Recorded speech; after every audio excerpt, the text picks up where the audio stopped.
Hi, my name is Trevor Stewart. I'm a senior research fellow at Rutgers Business School.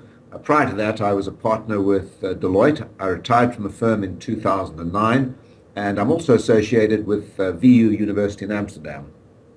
The topic for today is analytical procedures using regression analysis, a topic in auditing. The outline of the session today is going to be firstly to discuss the audit context for analytical procedures. How does this fit into an audit? We're going to talk about types of analytical procedures so that you can see regression analysis in the context of other procedures. We'll talk about trend and ratio analysis, and then we'll get into simple regression analysis.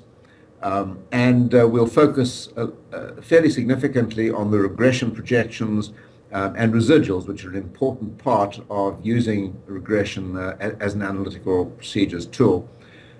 We'll talk about multivariate regression, which goes beyond simple regression analysis. And throughout, we'll have a number of examples of audit applications. And then finally, I'm going to spend a bit of time working through an example from practice. Deloitte is a firm that's used regression analysis for many years, and they have a program which is called STAR, and I'm going to spend a bit of time talking about that, really just to put this in context for how regression analysis is actually used in practice, and it'll give you an idea of the kind of tool, the kind of technology that's necessary to use this technique. The literature that you need to be aware of, at least regarding as far as practice is concerned, is U.S. Generally Accepted Auditing Standards, the AICPA standards, AUC Section 520. Those are the clarified sections. AUC Section 320, Analytical Procedures. That's based very heavily on international standards on auditing, ISA 520, also called Analytical Procedures. And then the PCAOB has interim auditing standards, which are essentially the old AICPA standards at the time that the PCAOB was created, and it's AU 329, and the title of that is Substantive Analytical Procedures. In addition to that, the AICPA has recently published a very good audit guide on analytical procedures. The latest edition is 2012. And then finally, I'm citing a book that Ken Stringer and I wrote back in 1996. Actually, this was the second edition. We wrote it some years before that, which deals with statistical techniques for analytical review and auditing. And that essentially explains the Deloitte technique. And you can see in the book, which is displayed book cover just to the right of, on the right of the slide, you'll see the acronym STAR, S-T-A-R, which we'll come across later in this presentation. A good place to start is with a definition of analytical procedures, and this is from the auditing standard, AUC Section 520, and it's worth paying a bit of attention to. It says, analytical procedures are evaluations of financial information through analysis of plausible relationships among both financial and non-financial data. In other words, we're evaluating financial information, that's audited information. It's information that you're auditing that's going to appear in the company's financial statements. And the way you're going to do that is by looking at plausible relationships for whatever it is you're auditing, be it revenues or some kind of expense or some balance sheet amount. You're looking for plausible relationships between the item that you're auditing and other financial and non-financial data. And we'll see many examples of the kinds of data that we look for relationships with. And these include not only internal data, financial and non-financial, but often external data. For example, government-generated indices or industry statistics. Things that are useful in helping determine whether the financial information that you're auditing makes sense and developing a relationship between the variables that affect and help predict the items, the financial information that you're auditing. It goes on. Analytical procedures also encompass such investigation as is necessary of identified fluctuations or relationships that are inconsistent with other relevant information or that differ from expected values by a significant amount. And I've just paraphrased at the bottom of the slide that you can see essentially what analytical procedures amount to. is identifying unusual fluctuations from expected norms and then investigating the cause. It's obviously, if you're auditing, it's not just sufficient to say, well, this looks unusual. You've then got to go and find out why it's unusual, what gave rise to it. And the object, obviously, is to see whether there are potentially misstatements in the financial information that you're auditing. So you look for identified fluctuations or relationships that are inconsistent with relevant information and that differ from expected values by a significant amount. That's quite important as well. From an audit perspective, there's a concept of materiality, as you know, and you're not interested in fluctuations that are insignificant in monetary terms. You're only really interested in fluctuations that potentially could indicate the presence of material misstatement. And that's actually quite a subtle difference, as you will see getting into this, because even if a fluctuation looks quite large relative, let's say, to relative to other fluctuations in a different period, that may nevertheless not be significant. It may look big because the fit is very, very close, so a fluctuation may seem significant, but in fact, in monetary terms, it may not be. So we'll get back to that, and all these elements in this definition are quite important. The auditing standards recognize analytical procedures being used in 3 different ways, and it's important to distinguish between them. And I'm starting off with one optional way, which is actually the most important way in practice, which is for substantive testing. Analytical procedures can be used for substantive testing either alone or in conjunction with tests of details. We'll get into this in a moment, but substantive tests essentially consist of 2 things: either analytical procedures, which is kind of looking at the overall big picture, or going in and auditing the details that comprise the transactions or the balances. And so one way of using analytical procedures is as a substantive test. You don't have to do it, but you can do it, and it's often very effective and very efficient to do substantive testing as a substitute or partial substitute for large tests of details. So that's an optional use of analytical procedures. And then there are 2 required uses of analytical procedures. Firstly, auditors are required to use analytical procedures as part of the planning process. That's in order to help them identify risks and plan the audit appropriately. For example, if you're going in to audit a multi-branch operation, a company with branches all over the country, one of the ways you might use analytical procedures is to look for branches that appear to be anomalous, either because, for example, their profit ratio is unduly high, or perhaps their inventory is much more significant than it is for other branches. You can go in and look for branches that are worth paying particular attention to.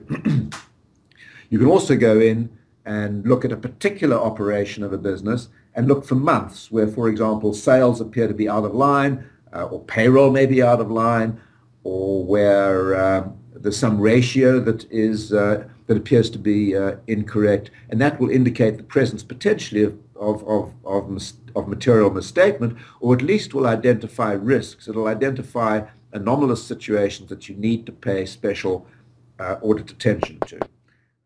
Planning analytical procedures are often a little less rigorous than substantive testing analytical procedures because they're being used for planning and not actually for getting audit assurance on the population being audited.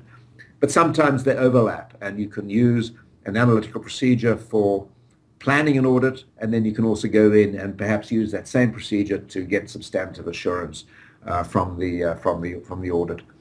And finally, analytical procedures are required at the financial statement review stage. So at the end of the audit, when everything's done, the financial statements have been prepared, this is the auditor's last shot at determining whether the financial statements at the end of the day make sense. And so one of the things the auditor is required to do is to go in and analytically review the financial statements. Do the ratios look like they make sense? When everything is put together, is there something that appears to be incorrect in these financial statements? And that's a very, very valuable exercise It's something that auditors do almost automatically, but it is something that is required in the standards. So the focus of this session is going to be on substantive analytical procedures, but you can also think of those as being, in many cases, also useful for preliminary analytical review where you're doing planning, and we're not really going to get into the final application, which is financial statement review, because those would typically utilize different techniques from the ones that we will be that we're going to be describing. Let me just put substantive analytical procedures in context so that we can see where they fit within the audit risk or the audit assurance model. And this goes back to the audit risk model, which says that audit risk really consists of two separate components. One is the risk of material misstatement, and the other is detection risk. Risk of material misstatement is the risk that the financial statements in fact contain material misstatement. That's prior to doing any audit. So it's something that's quite independent of the audit. It's a function of the inherent nature of the business, and it's a function of the client's internal control. So in order to assess risk of material misstatement, the auditor typically looks at the inherent risk. Is this an inherently risky business? For example, does it engage in a lot of hedging operations, or is it just a stable, boring old manufacturing business that's going to go from month to month and really doesn't raise any particular unusual risks? And you assess that, and then you assess control risk. Is this a company that is well controlled, or is it poorly controlled? In other words, if material misstatement happens to arise in the operations of the business and in the recording of the transactions, are internal controls such that they will actually detect those before they finally flow through to the financial statements? So that's the one side of the audit risk model. The other side relates to detection risk, and that is assuming that there is a material amount of misstatement in the financial statements, what's the risk that the auditor is not going to detect those? And there are two ways of doing that, and this is where substantive testing comes in. There are two ways that the auditor might detect that there's material misstatement. One is through analytical procedures, which is obviously the topic that we're going to be discussing here, and that's the pink box at the bottom. And the other is through tests of details. And when an auditor plans substantive tests, there'll typically be a combination of analytical procedures and tests of details. And the mix is a matter of professional judgment. It depends very much on the nature of the test that the auditor is performing and on the possibility of doing analytical procedures and the relative efficiency and effectiveness of doing that relative to tests of details.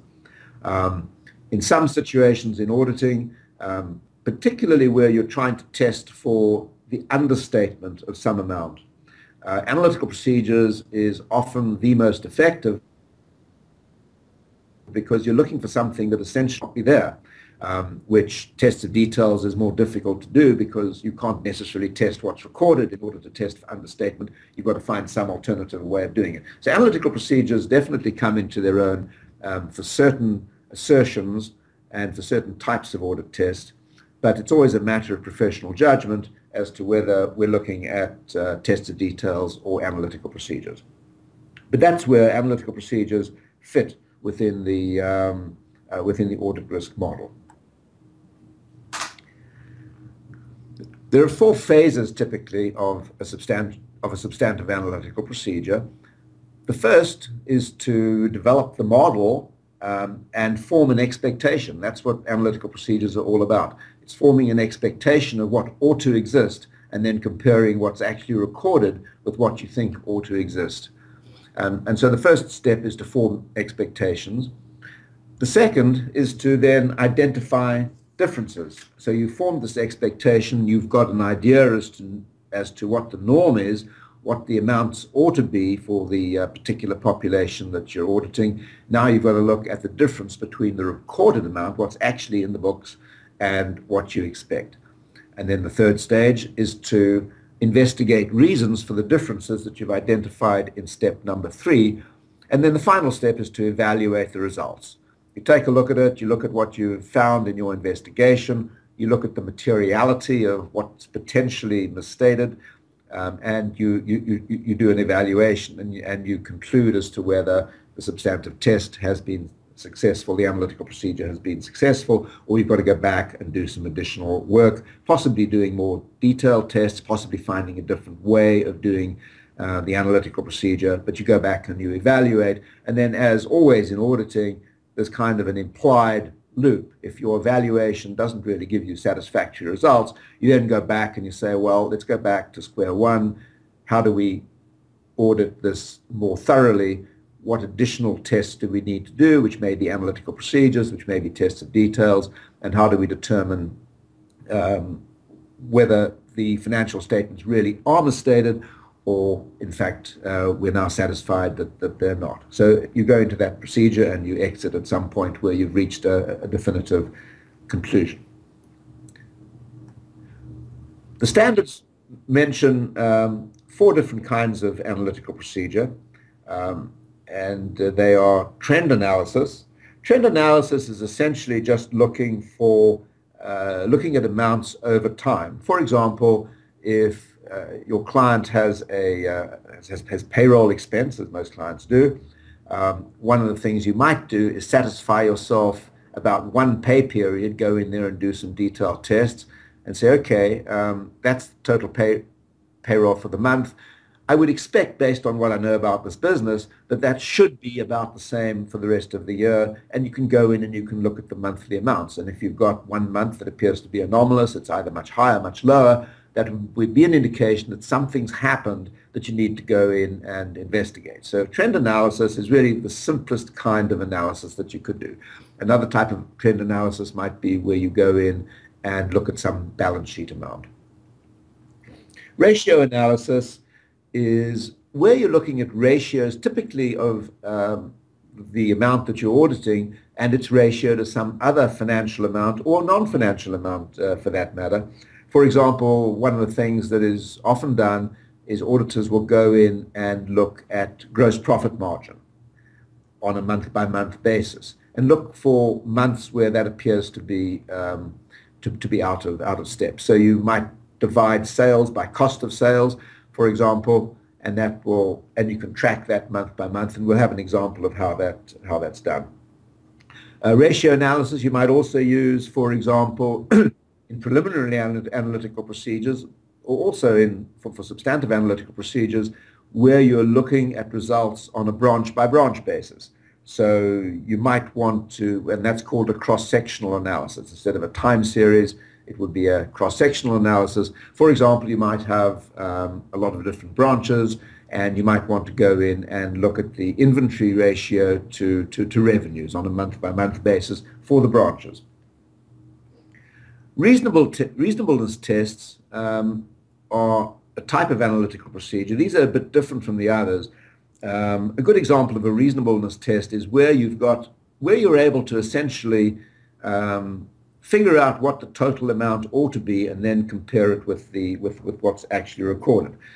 A great example, for instance, would be a company that has rental properties. It's really quite straightforward to figure out what the total rent per month ought to be, and that ought to be the same every month, and you can work it out on an annual basis. You know what the annual rent is, and you just add it up, and that ought to be essentially what you end up with at the end of the day. So there's not a lot of testing to be done for that. In New York, for example, a lot of people live in cooperative apartments, and in a cooperative apartment, the shareholders pay a monthly maintenance fee, which is based on the number of shares that are allocated to the apartment. Well, to audit that, it's really pretty simple. You know what the total ought to be for the year for the co-op apartment, for the corporation, and you can just do that calculation and see whether the recorded amount equals it or more or less equals it. There's always some little difference for various reasons, but if the amount is very close, then that's essentially all you need to do. And then we get into regression analysis. Regression analysis is a much more precise way. You get a degree of statistical precision in regression analysis, which you don't get in the other methods.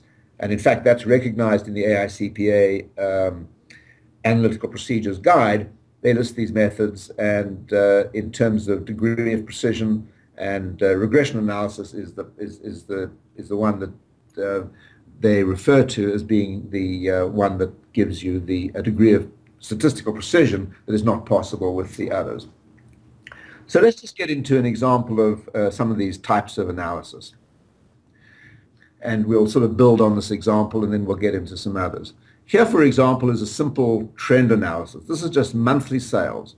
It's a company with sales, and what we've done is we've looked at a couple of, the audit period in this case is 2011. That's the year under audit. And we refer to that as being the current data. Sometimes we call it the projection data. And then we've got base data. That's the previous 2 years. That's data that's been previously audited, is presumably reliable, and would give you a good indication as to what the trend ought to be. And as you can see, there's a trend. It looks like it's slightly declining. The decline has continued a little bit in the current year. There's nothing that looks particularly out of the ordinary with this. But if there was some peak that you wanted to investigate, that would indicate that something might have occurred. And in fact, you might look at May 2011. It looks like there was something of a peak in that month. That might be something you want to go in and investigate. But this is trend analysis. It's a way of looking for anomalies where you find a peak in a particular month. And of course, it doesn't have to be monthly data. In some cases, it's quarterly data. In some cases, it's weekly data. In the case of payroll, it's often bi-weekly data. Here's ratio analysis. And what we've done in this case is we've added to the previous data cost of sales information. So we've got sales and we've got independently generated cost of sales information. And it's interesting to look at the ratio between the two. So in the columns here, we've got sales, we've got cost of sales, and then the ratio is sales divided by cost of sales. And that's what's been charted in the graph on a month-by-month basis. And that's pretty interesting. That can help you identify periods where things appear to be quite different. And if I were the auditor of this particular company, I'd look at December of 2011 and ask myself why that seemed to peak. If you remember the previous chart where we were just looking at the trend of sales, in fact, there was a slight downward turn in December of 2011, but it looks like when you look at it as a ratio to cost of sales, there's a peak. So that's the kind of anomaly. You'd say, well, why should that be? How should that occur? And you'd go in and you would investigate it. Finally, we get into regression analysis. Now let's take a look at an example of a simple regression application. And this is essentially using the same data as you saw in the previous slide, where we've got sales and cost of sales. And now we're going to develop a regression function where we relate sales, which we call the test variable, to cost of sales, which we call the predicting variable. By the way, other names by which these are called is sales will often be known as the dependent variable, and cost of sales, the predicting variable, will also be known as the independent variable. Those are terms that you will frequently encounter in discussions of regression analysis. So the idea here is to develop a regression model based on the past audited reliable data, which is the data for 2009 and 2010.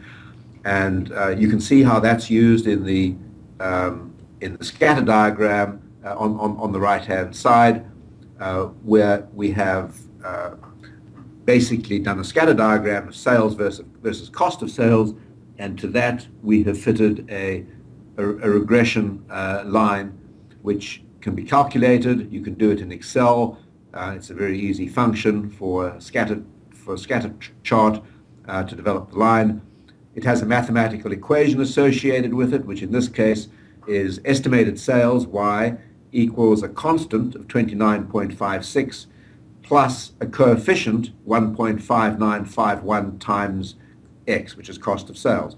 So what this is telling you is that if you extended this line all the way down to the intercept where cost of sales is 0, then the intercept would be at 29.56. That's a very small amount, and in fact is very close to zero when you look at the size of the amounts that are involved. The coefficient is the amount that is applied to cost of sales, and essentially what this is saying is that if cost of sales increases by $100, then you would expect sales to increase by $159.51. It's the slope of the line, the slope of the regression line that fits through those curves. The way this is calculated is through the method of least squares, which you're probably familiar with or remember. It's a standard formula for calculating the constant and the coefficient. The next stage in an audit application is to take this regression model and essentially superimpose the current results on it, and to look for significant differences from the regression line.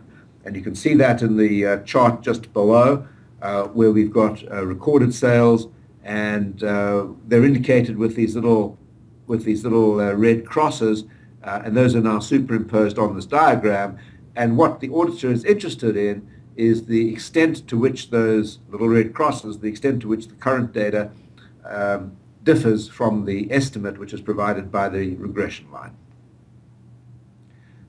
Let's look at that in a bit more detail and introduce some terminology.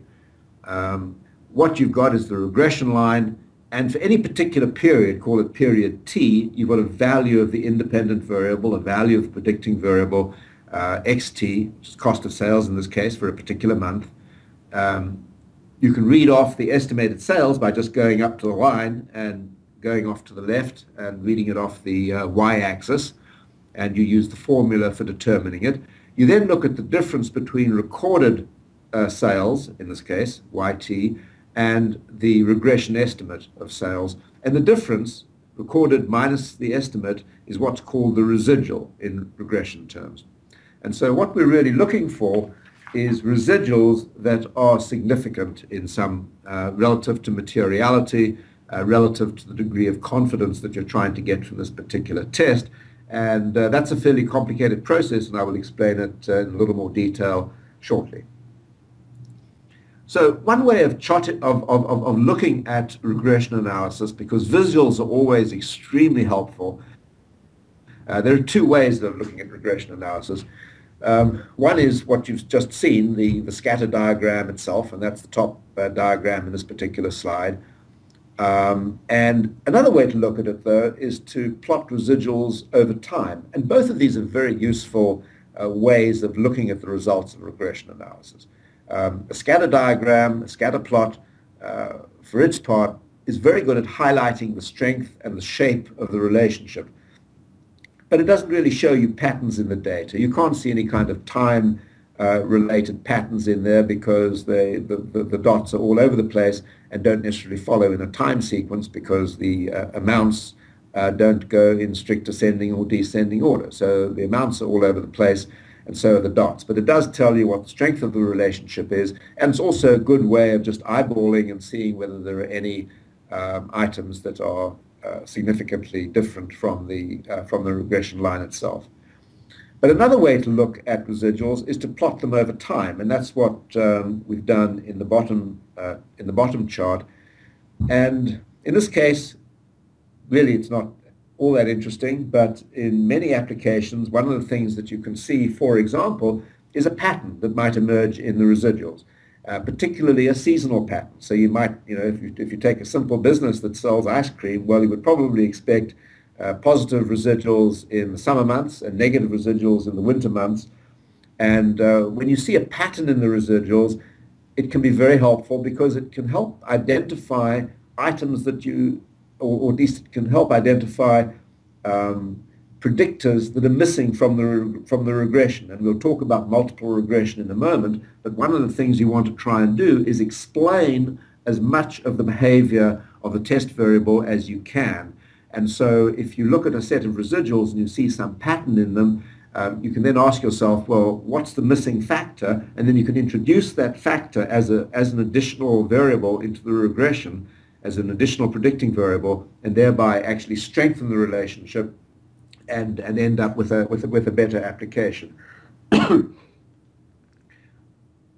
just for fun, I analyzed the three different charts over time that we've just looked at. There's the trend chart where we just looked at sales on its own month by month. Then there's the ratio chart, which we looked at where we've got sales divided by cost of sales. And finally, in this case, we've got the regression, and what I've plotted there are the residuals on a month by month basis. It's quite interesting, and as I indicated earlier, different charts indicate different kinds of things. So, for example, if you look at just sales, particularly focus at the end of the year, December 2011, sales seem to have dipped, but rather surprisingly, when you look at it on a profitability basis, it's way up in December. So that's something you would investigate as an auditor. Another thing of interest is that in this particular application, the ratio analysis and the regression analysis are actually very simple, are actually very similar. If you look at the two plots of the residuals, they're really showing the same, they've got the same message. That's not surprising because as you saw when we did the ratio and as when we did the regression analysis, the line essentially almost went through the origin, and so the slope of the line essentially would represent the average ratio over a period of time, and so you would expect these to be fairly close. That won't necessarily be the case in all instances, but in this particular application, those are really rather similar. So let's start looking at how you begin to determine whether you've got a significant fluctuation from the regression line, which is really what you're trying to do when you're auditing. And firstly, let's start with classic regression analysis. If you're familiar with regression analysis, you'll know that generally you would expect residuals to fluctuate about the regression estimate, and following standard normal distribution statistics, you would expect that about 95% of the residuals would be within two standard errors of the regression estimate. So if you look at the standard error of the regression residuals, that's a standard deviation of the residuals. That gives you an idea as to approximately, on average, how big those residuals are. Then you would expect 95% of the residuals to fall within a band that's plus or minus two standard errors away from the line. And what I've tried to do here is to show on the left the regression line and then the two 95% confidence bands on either side of the regression line. And then I've taken a cross-section of the vertical line for sales at 300. So if estimated sales of 300, that's where it hits the regression curve. Then if you look at it in cross-section, what you would see is essentially that there's a normal distribution of residuals on that cross-section, and you would find that about 95% of them fall within two standard deviations. In this case, one standard deviation is about 12. Two standard deviations is about 24. So what that translates into is that you would expect 95% of the residuals to fall between about 276 and 324 for estimates of sales equal to 300. And that's essentially how classic regression works. And you would look at the residuals and say, well, the residual appears to be an outlier. It's there's a less than a 5% probability that that particular residual could have occurred if it falls outside of the outside of these green bands, and otherwise 95% of the residuals will fall within those green bands. That's all well and good, but there's something that's missing here. This analysis, as it's presented, essentially just looks at the statistical properties of the model, particularly the standard error of the residuals, and it looks at the desired 95% confidence. Something that's missing, though, is materiality. There's nothing that says that these fluctuations are, that introduces the size of these fluctuations in the determination as to whether they are of audit significance or not. And that's one of the difficulties with classic regression, and one of the things that audit applications generally should seek to remedy. And I've I have another chart which shows essentially a similar situation, but here you will see how we begin to introduce the concept of materiality. Once again, you've got a regression estimate, which is here. You've got a recorded amount, and this amount here, the difference between the recorded amount and the regression estimate is the residual. But what you want to do in auditing is, in calculating this threshold, this point beyond which you want to flag the residual as something that you want to investigate, you need to take several things into account. You do need to take materiality into account. What is this in absolute dollars? Not just in, is it relatively a big fluctuation relative to the statistics of the model, but is it in fact likely to be material? You need to take into account the desired degree of confidence. Do you want to be 95% confident of catching material misstatement, or is 70% good enough? Where do you want to be? And then a very interesting thing that needs to be taken into account is the way that material misstatement might be spread amongst the different observations. Because it's fine to say, well, sales for the year might be overstated by a material amount. But what happens if that material amount of misstatement is spread throughout the residuals in some way that's more difficult to find? Because if it's all in 1 month, it's going to be easy to find. It's going to stand out like a sore thumb. If it's spread very evenly throughout the months, it may be more difficult to detect. And it turns out that actually there is such a thing as the most adverse distribution of observations. In other words, you can spread misstatement between the observations fairly thinly, but at a certain point, because you've now got misstatement spread amongst so many observations, the probability that one of them is going to pop up actually starts increasing. So there is such a thing as the most adverse, the most difficult to detect spread of error. So one of the things you want to try and assume when you're using this for audit purposes is that if there is a material amount of misstatement, that it is spread amongst the residuals in a most adverse way, in the way that's most difficult to detect. And then all those factors, including the statistical characteristics of the model, particularly the standard error, go into the determination of the threshold. And this threshold is typically not the same as those confidence bands that you saw in the previous slide. Typically it's different because it takes these additional factors into account. It doesn't just take the degree of confidence, the 95% that you want, and it doesn't just take the statistical characteristics of the model into account. It also takes into account materiality and the possibility that a material amount of error might be difficult to find because of the way that it's spread amongst the observations.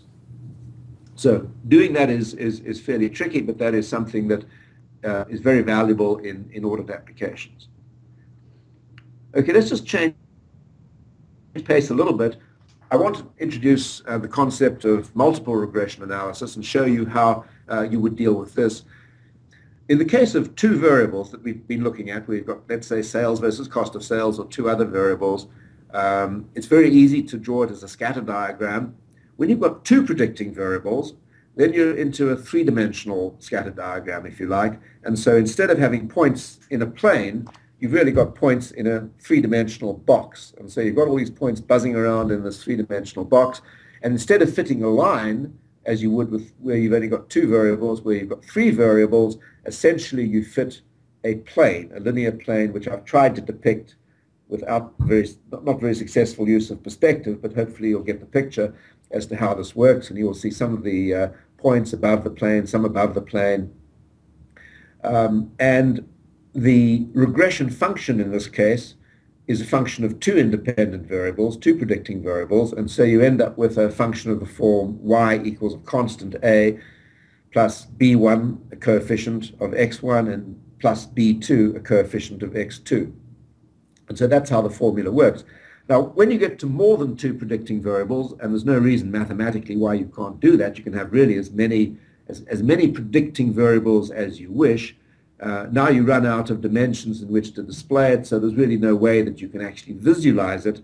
But mathematically, it works just the same, and you can calculate the estimated the estimated sales or the estimated value of the test variable using a formula. You've just got now more independent variables added on, and you can calculate the difference between the recorded and the estimated and calculate a residual and go through the process that's exactly analogous to what you do in a two-dimensional case and determine whether that residual is represents a significant fluctuation from the regression model.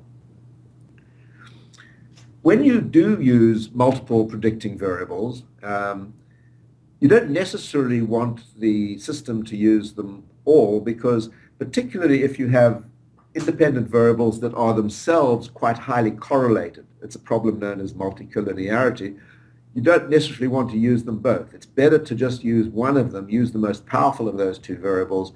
And so where you use multiple regression analysis, typically you need to have some way and use some algorithm for going in and determining which of those independent variables are actually the ones that need to be used. And the goal is to have a powerful set of independent variables, of predicting variables, but you also want it to be relatively sparse. So you want to be able to just use the variables that are most important. And one of the reasons you want to do that is because when you're using independent variables, from an audit perspective, you have to go in and satisfy yourself that those variables are in fact reliable, and that takes work. So you don't want to just have any old variable in there. It's much better to come up with a smaller number that actually does the job without overcluttering things. Let me just give you a few more examples of types of regression analysis. Time series applications might include, let's say, gas sales, where you might look at gallons sold and the average price per gallon. That would be a good regression. In payroll, you might look at hours worked and the average wage per hour. In fact, what you might do is multiply hours worked by the average wage per hour and use that synthesized variable to regress against actual recorded payroll. Similarly, interest expense, where you've got balance information and you might have interest rates. Could be industry statistics. You can have a benchmark interest rate that you use that you use for the particular industry rather than an internally generated interest rate.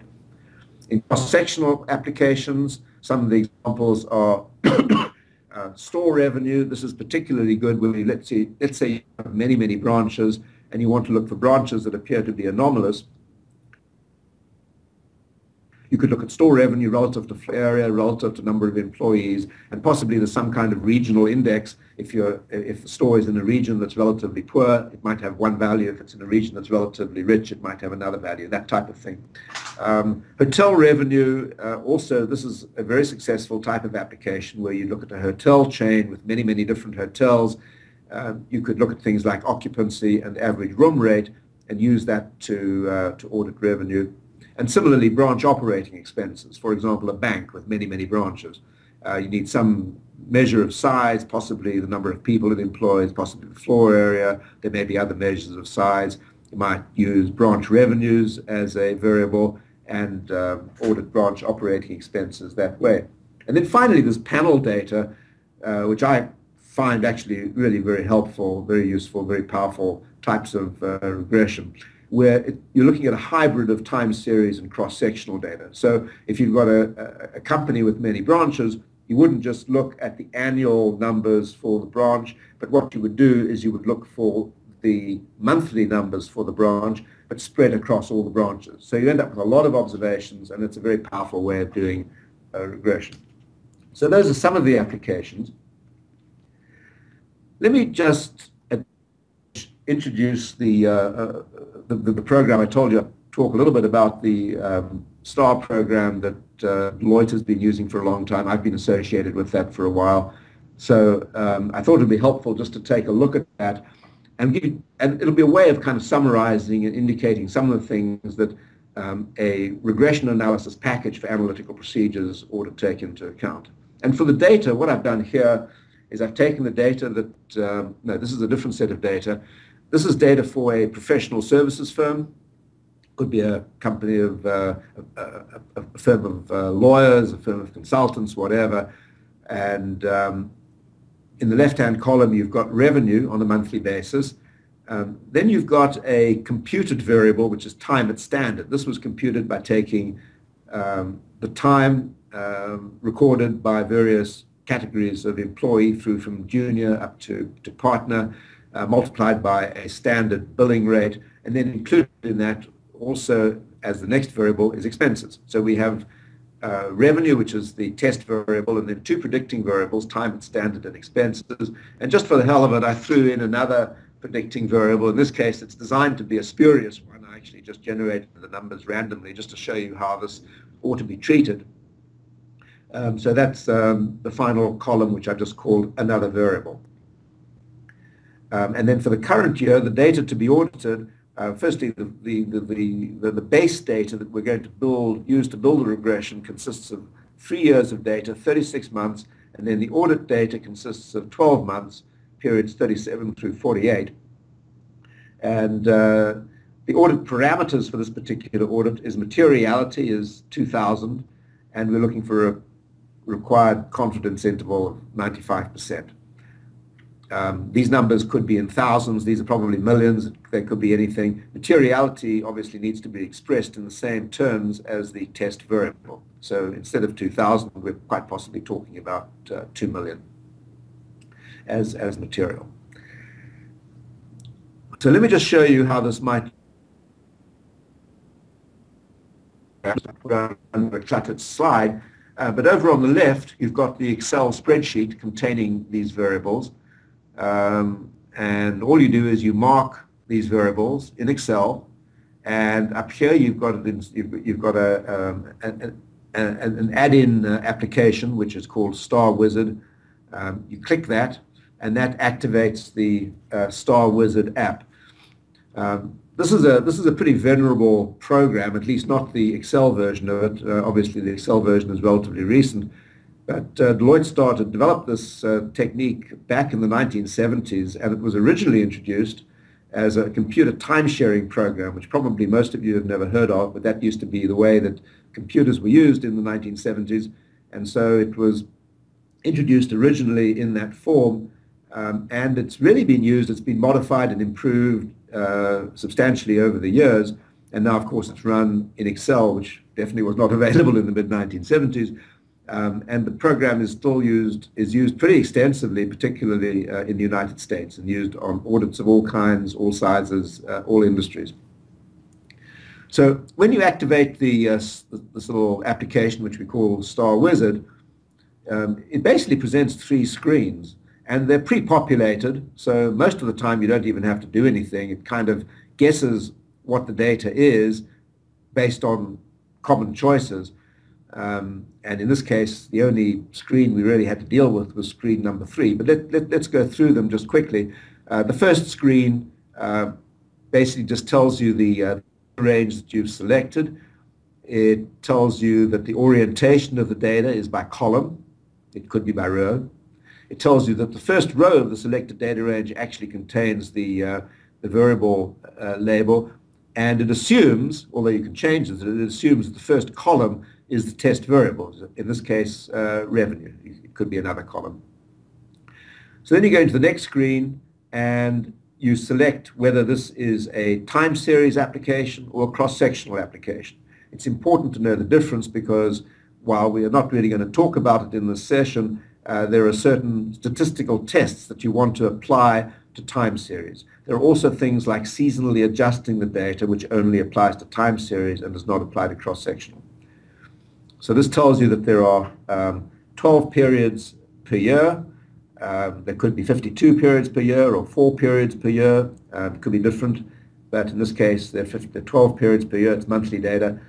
The number of observations in total is 48. The number of projection observations, these are the audited observations, is 12. And the type of projection that we're going to do is an audit projection. There are a couple of different projections. One of the other ones is what we call an ending balance projection. This is where you do, for example, an accounts receivable confirmation at an interim date. If you've got a December 31 client, you may do the accounts receivable confirmation, let's say, as of the end of October, and then you need to do something about auditing the intervening period to 31st of December. And there's a very good regression application for doing just that. But in this case, this is a straightforward audit application of the kind that I explained in the previous slide. There are several advanced features that you can select. One is for an automatic seasonal adjustment. If this is a time series, which it is, you can go in and ask that the data be automatically seasonally adjusted for seasonal patterns. You can also ask that a trend variable is introduced to deal with a trend over time. So both of those are options. All of this in this particular run of the program are pre-populated. The auditor doesn't have to do anything. The only place where the auditor really has to do something is in screen 3, where you're setting the audit parameters. In this case, we're specifying the materiality. It's called performance materiality in this case, but it's materiality essentially, is 2000.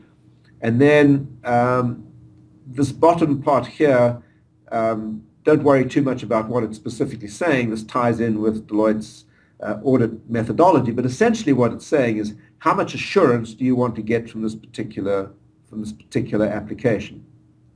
And this is where it goes back and ties in with the audit risk model that we started off with. If you've got a low risk of material misstatement, then you can have you need to get less assurance from this regression application. And so you can get less assurance, it won't flag as many residuals. If, on the other hand, risk of material misstatement is high, then you may well need to get a lot of assurance from this application. In this particular case, although it's not particularly apparent from the screen behind the scenes, that it works out that we're going to get 95% confidence. I use that confidence level. That's related to this reliability factor down here of 3.0, which you can see that actually translates into a confidence level of 95%. So all this is a little bit specific to the way Deloitte does things, but essentially it's trying to say, it gets down to the bottom line saying you need 95% confidence from this particular application. And that's all that's required really for the input, and then the program, the algorithm goes to work and produces this output. Very quickly, here are the variables that were specified: revenue, time at standard, expense, and then this other variable, which hopefully will get knocked out because it really was spurious. And then this just replays the parameters of the application. It's a time series, it's an audit application, materiality is 2000, and 95% is the degree of confidence.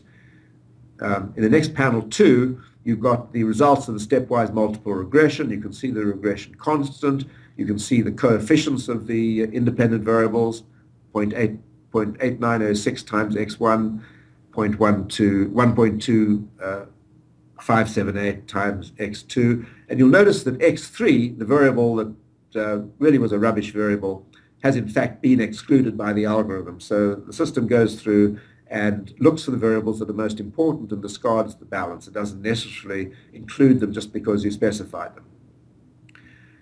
Then you've got an amount which is the standard error of the residuals. That's the 152. And the correlation in this case is 92.4%. As I mentioned earlier, typically you get pretty high correlation in regression applications. In this case, it's 92.4%. That's not at all unusual.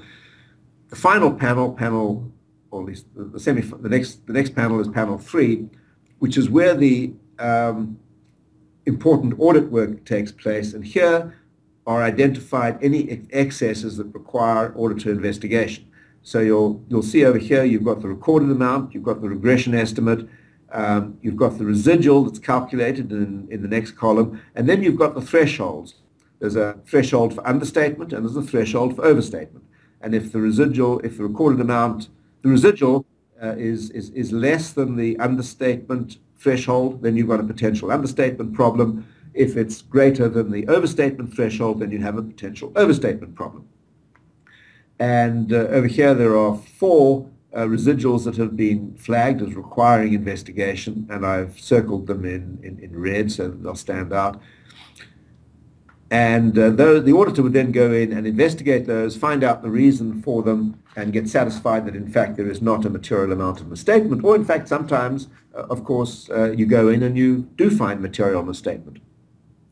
Panel 4 is essentially the residual residuals plotted over time. The chart that you've seen, similar to the ones you've seen before, except here it happens to be vertically integrated. And you can see down here in the most recent period, in the audit period, these residuals that are being flagged as being significant match the excesses that are indicated in the report in panel 3.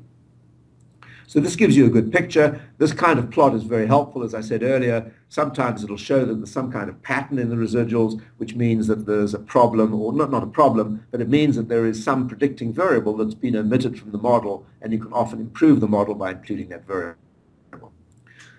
So just a quick summary of the STAR program in a nutshell, and it'll give you an idea as to the kinds of things that need to be taken into account.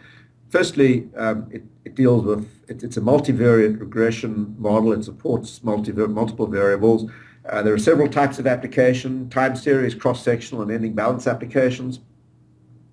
There is the algorithm that the program employs is what's called a stepwise multiple regression algorithm. And that's used to select a sparse but powerful subset of predicting variables. What happens is the program goes through, it looks for the most significant predicting variable, and then sees if any of the other variables add value to the regression by significantly improving it. And then there's a backwards process where once you've got a certain number of variables in the regression model, the system will go back and determine whether, in fact, some of them are now redundant because the other set are sufficiently powerful in explaining the behavior of the variable. So there's a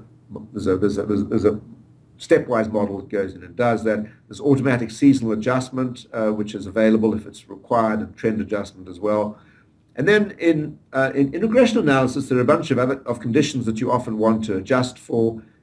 Sometimes actually would cause the application really not to be statistically justified, and the system goes in and automatically tests for those, and where possible adjusts for them.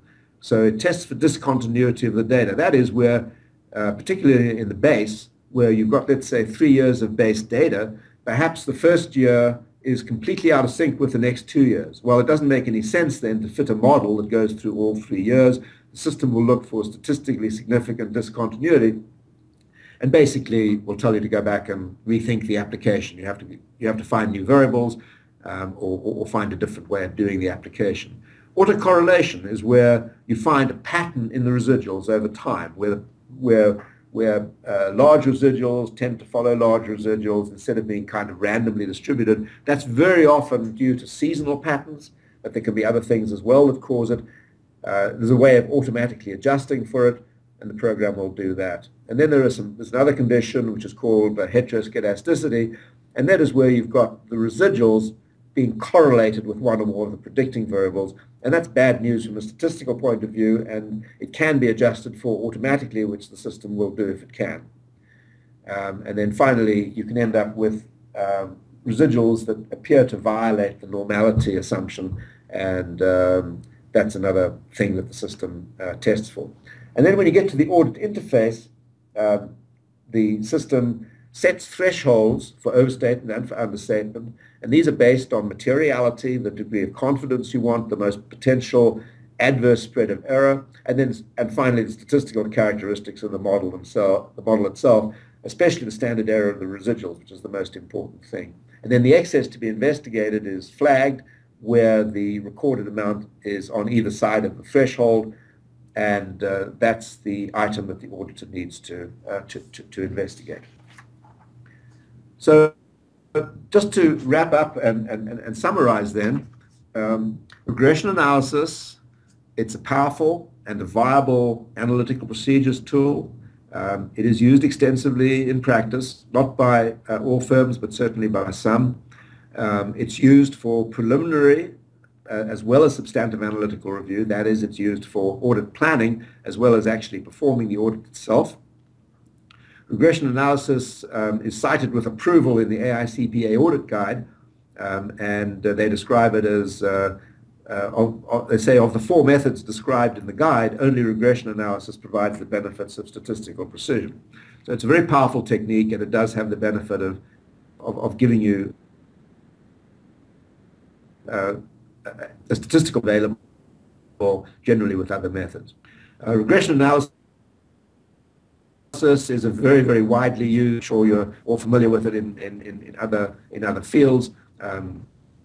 It's very widely used. It's supported in Excel, which of course all auditors have, and it's supported in virtually all statistical packages. Very widely supported technique and relatively straightforward to use. One of the things that is very desirable in an audit application, though, is an audit interface to account for materiality and also the possibility that a material amount of misstatement might be spread in a very adverse way that makes it difficult to detect.